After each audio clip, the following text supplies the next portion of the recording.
purpose, a grand vision for getting New South Wales social housing and affordable housing heading in the right direction.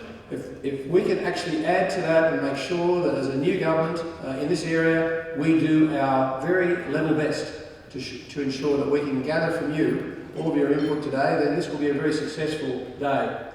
It's a terrific opportunity to be here to participate in this forum with you today. Obviously, planning is a key partner in ensuring that we have a city that's not only great but is also affordable as well. We know that there is a considerable challenge.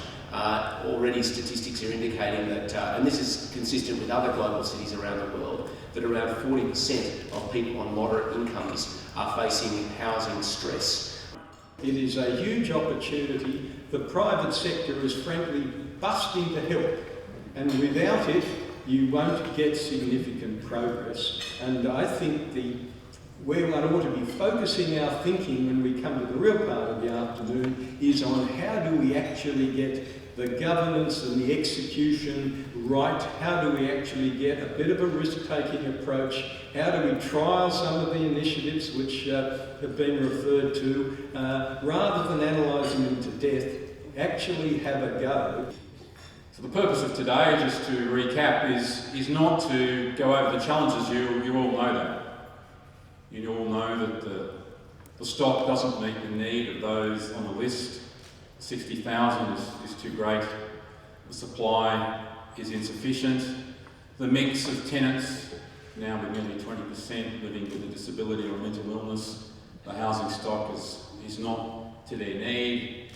A lot live disconnected from support groups, support programs. There's some of the challenges.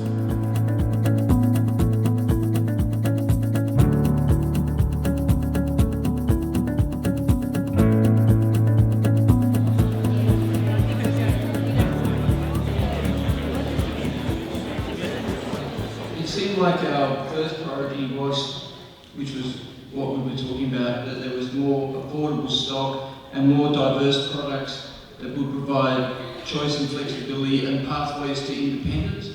And the part of the independence and pathways wasn't just about to get other housing, but also to improve people's well-being. Offer people the opportunity to pay into sort of shared equity into their home through the rent model, and then being able to cash out that equity if they wanted to leave social housing. Our group had a very strong view in relation to the need for mandatory requirements around inclusionary zoning. The current voluntary models just don't cut it, and we recognise that it's really important for the requirements to be made upfront and quite transparent for developers. We had a discussion about the government procurement process, speeding that up so that government takes a role very much of setting the visions and the outcomes, and then works with the relevant stakeholders collaboratively to move through a procurement process.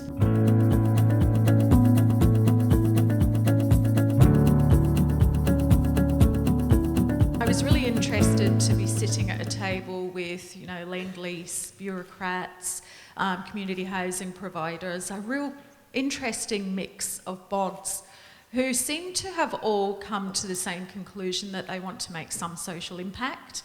We made the comment to someone who was from a developer's private sector, why did you invest in that again then? What were you to gain? And he said, oh, it was a social investment. I sort of went, whoa.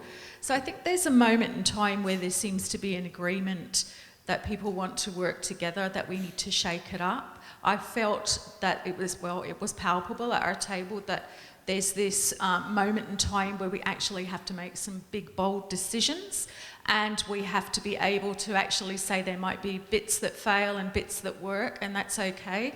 So what I would be saying, coming from the social services sector, is I would plead with people to lay down their arms and work together on this one, because this ain't the thing to fight over. Yeah, no, absolutely. I mean, another very common theme is always planning, what planning can do about this. And I think it's absolutely front of mind in planning about how you actually facilitate these outcomes and ensure things are happening. But one thing's absolutely sure is that we need more of everything across the housing supply continuum, and that is because of the population growth we are experiencing and changes in lifestyle and demographics and so forth, and to your point. And I think that's absolutely critical. Now, on the positive, we've certainly seen housing supply increase substantially, in fact almost double over the last 5 or 6 years, which is positive, but we still have an enormous housing issue that we need to deal with, and an issue for all. And so it's not just about supply, it's supply across an entire continuum.